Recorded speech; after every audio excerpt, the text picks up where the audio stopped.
Hello YouTube, this is Cherry Bomb BMX. Today we are going to do a detailed install and review of the Speedline carbon cranks. There is a few things that you need to know about before you actually install this system. One is you probably need to have these things right here. So this is just a bottom bracket spacer kit that came from Amazon. You're going to need some blue Loctite or non-permanent Loctite, 2.5, and then usually I like to use my small torque wrench. I'll explain that here in a minute. So first off, what comes with the kit? All right, so minus the pedals and these race face covers, everything here comes with the kit. You've got the T handle up there, 10 millimeter. You have the bottom bracket tool. It's the BSA 30. You have 2 cinch bolts, and then you have 2 retaining rings that utilize this special tool right here, which I have a socket kind of jammed in there just for permanent. You have a spider spacer for drive side. You have the actually spider itself. Obviously it doesn't come with the chain ring, but I didn't detach the chain ring. You have these 4 screws. The chain ring will already be put together, or the spider will already be on the cranks.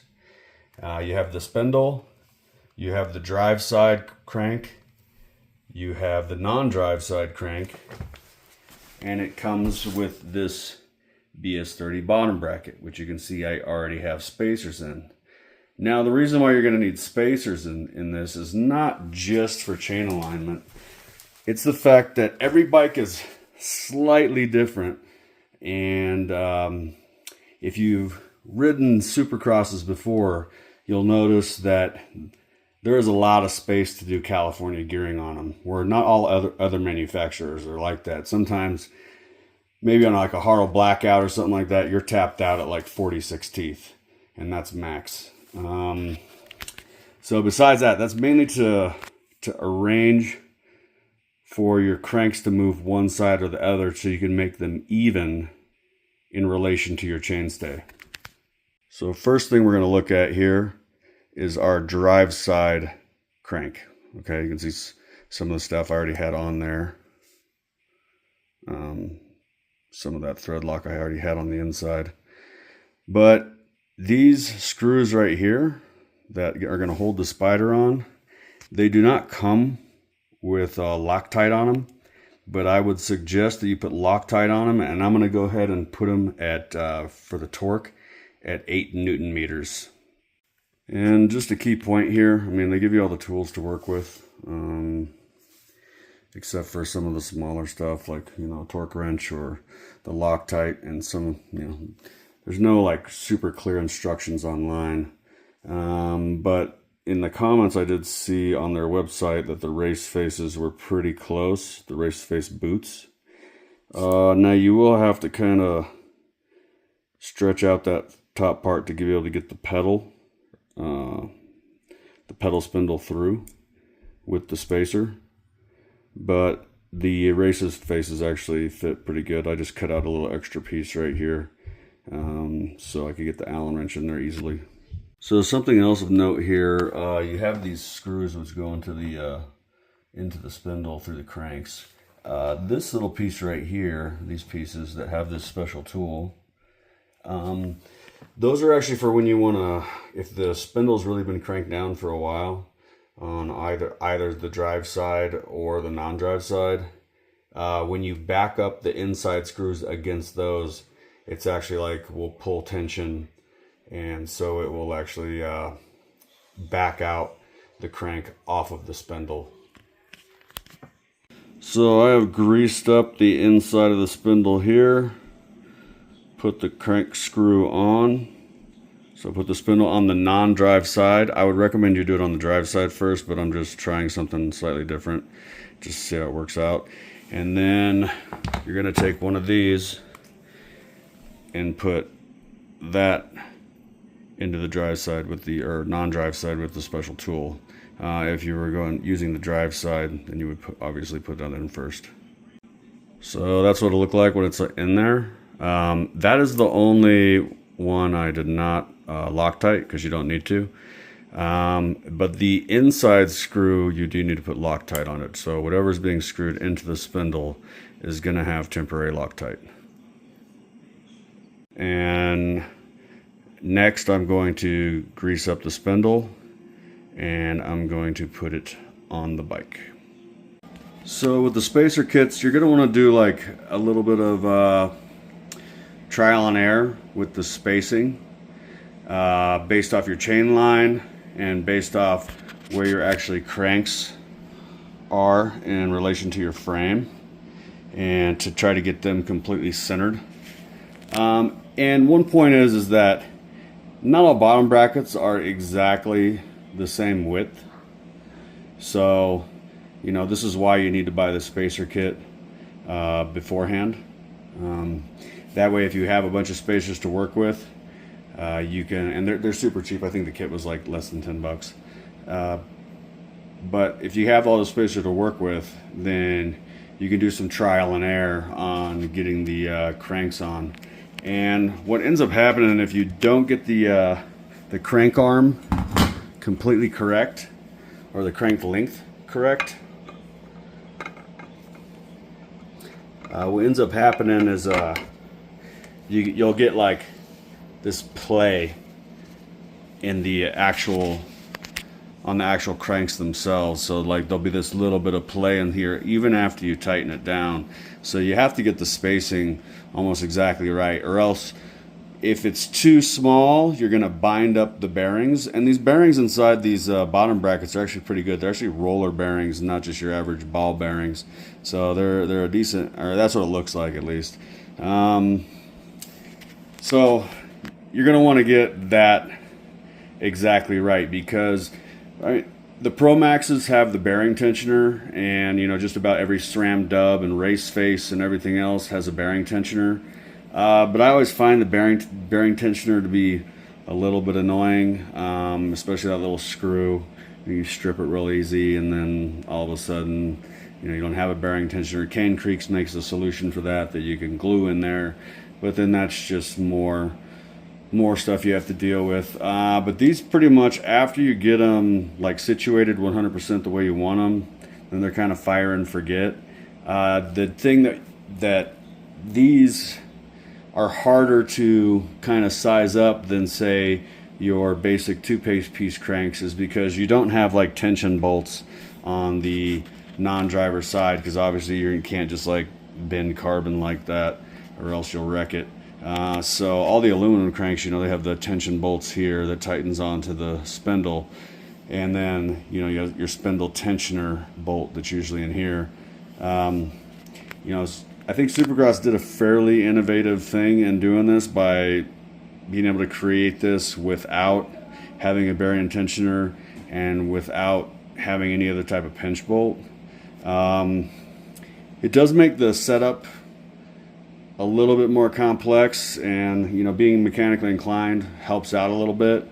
But you know, I've changed the spacing in here several times just to see, like, okay, I am really close there, but I haven't put in one of those the actual spacer that goes on the inside of the drive side yet. So I will have a little bit more space there. But this is on a Ice Raptor, so the rear triangle is not a California gear conducive chainstay. So you basically, I think the largest you're going to fit on there, no matter what cranks you have, is probably maybe a 46, and even that might be pushing it. Next, what I'm going to do is I'm going to put that spacer in there, and I will put it on to the spindle, and then I'll Loctite the bolt, and then I will put on the tension bolt that kind of has a funny star tool, and then I will get everything tensioned right so I can spin the cranks freely without having any play. And, here's that little plastic piece that kind of goes between your spider and the bearing. It basically covers up those screws right there, and it gives you just a minutia of spacing out here. I mean, you could use spindle spacers, but I think bottom bracket spacers are probably much more reliable. So I put the spindle screw in or spindle bolt in with Loctite on it, and then this outside ring here I just went down to just a little bit tight. That doesn't have to be Loctite at all. And then you really just want to screw it in kind of like you would a normal two-piece crank, except for you got that Loctite on there, right? And there's not going to be any play because you don't have like pinch bolts done on the non-drive side. So you just want your, nice freely spinning on the bearings. Obviously, I think there's a little bit more tension with these. One, because you're kind of skeptical if you leave it too much. But even this, I think I could loosen it up a little bit and it'd be a little bit fine. So let me try that real quick. So I've loosened it up just a little bit. There is no play. There's no like pedal to pedal play. What you want to do is I only have one hand right now, but you can grab a hold of both cranks and you can kind of force them against each other. And if there's any play, it means that screw inside there is not tight enough. But right now I just backed it out just a little bit, and now look how much better it's spinning. So again, in here, just like to cover some small things, there is very little space. So if you have a Haro, a Ice, there's a few other bikes out there that do not have, like, there's no way you could do California gearing even regularly. Then definitely, like, you're not going to be able to do it with these either. They're not that much further than the previous cranks. I mean, the previous cranks I had on there were Ice, and that's about where the chainring was as well. So, and then the other thing, because I'm really nitpicky, is we see the spacing between right here, like the pedal, and right here, or the crank and the chainstay. And then if we look on the other side, it's like, let me get a better view. It's in the shadow, so it's not as good. You can't see it as good, but there's about a 2 millimeter difference in the two. So what I ended up doing for my daughter's bike is I put a fat size spacer for the pedal here, and I put a thinner one in here. So if you kind of look at it, you kind of see the difference between how thick the spacers are. So there's a thin spacer and a thick spacer. Now, even me on this bike, there's enough of the grooves actually in there to not like, tear up this pedal, or the screws inside from having just a slightly thicker spacer below the spindle. But what that did do is it evens up the center of the pedal to the center of the chainstay, from the center of the pedal to the center of the chainstay. So it's not a huge millimeter difference, but I don't know, I find that fine if I push down into a manual or I'm jumping or something like that. If something feels kind of off, then the bike just feels weird to me. But this is my daughter's bike. She only weighs maybe 115, maybe 120 pounds max. But I did make those little adjustments because those adjustments can't be made in this bottom bracket due to possible chainring rub on the chainstay. Now, I do love the Ice bike. That's the only thing that I don't like about it, is how fat this chainstay is. Now, does it have a stiffer, is it stiffer because of that? I don't know. I'm not, you'd have to look at actual test results to see that. I don't think it's any stiffer or any softer than a Supercross Vision F1 is, but I do think that this system probably goes on there a little bit better, because on the Visions, because you can use a bunch of different type spacers, because you have a much thinner back part of the just behind the bottom bracket going towards the chainstay. I mean, it only comes to like right here, so, but they've like stabilized it with that kind of tube, and then it goes out towards the end of the chainstay for the tire. Now, every bike and every single thing you have has some type of quirk to it. These aren't any different. The one thing I can say that's very positive about these is that, yes, it will lighten your bike by over 200 grams easily. Now, does that really matter in the center of gravity? I don't know. Sometimes every ounce counts, especially with the younger ones.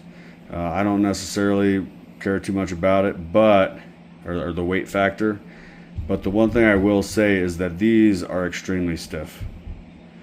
I have stood on this bike, and yes, I can flex them just a tiny bit, but I weigh 200 something pounds, and that's me standing on one pedal as hard as I can.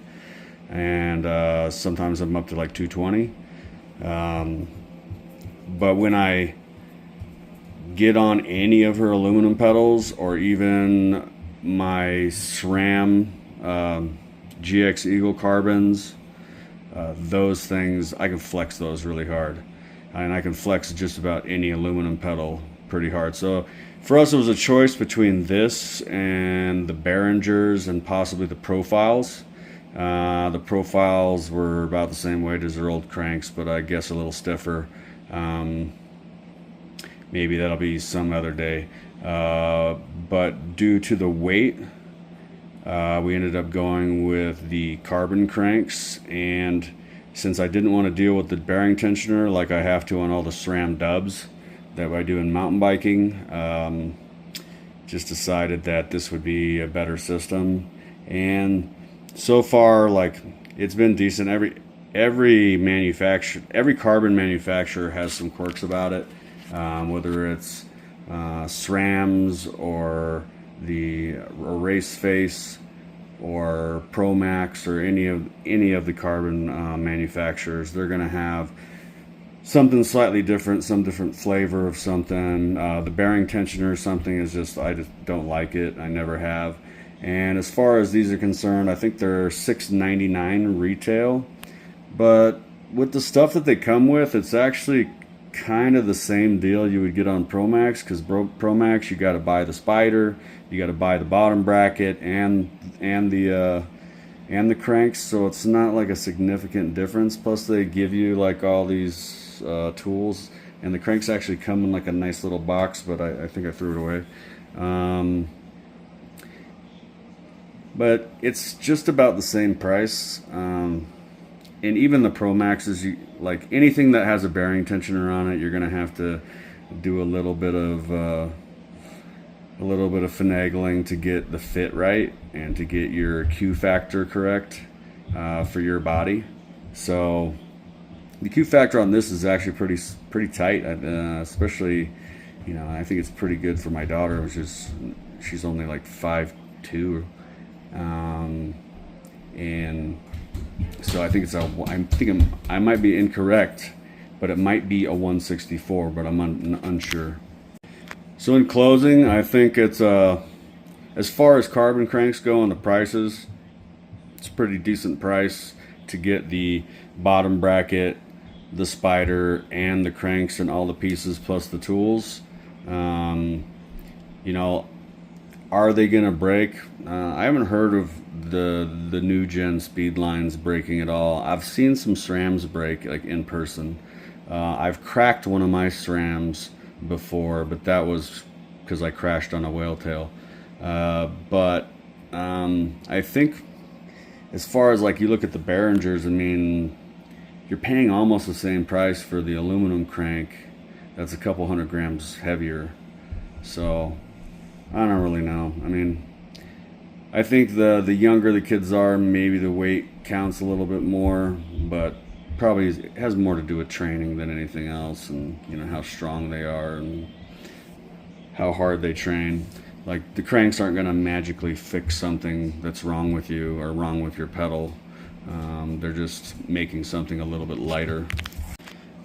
So in closing, I hope you enjoyed.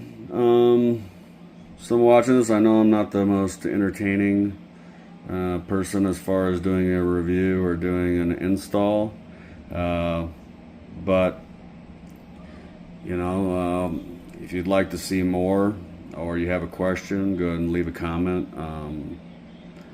If you would like to, you can like or subscribe. I haven't done too many videos, but I plan to continue on just these little videos here and there of whatever I kind of find that may have been an issue before. Like, I'm going to do a tubeless tire mount soon for BMX, and that will be probably the next video. But thanks for watching. If you made it all the way here, I know they're long and they drag on.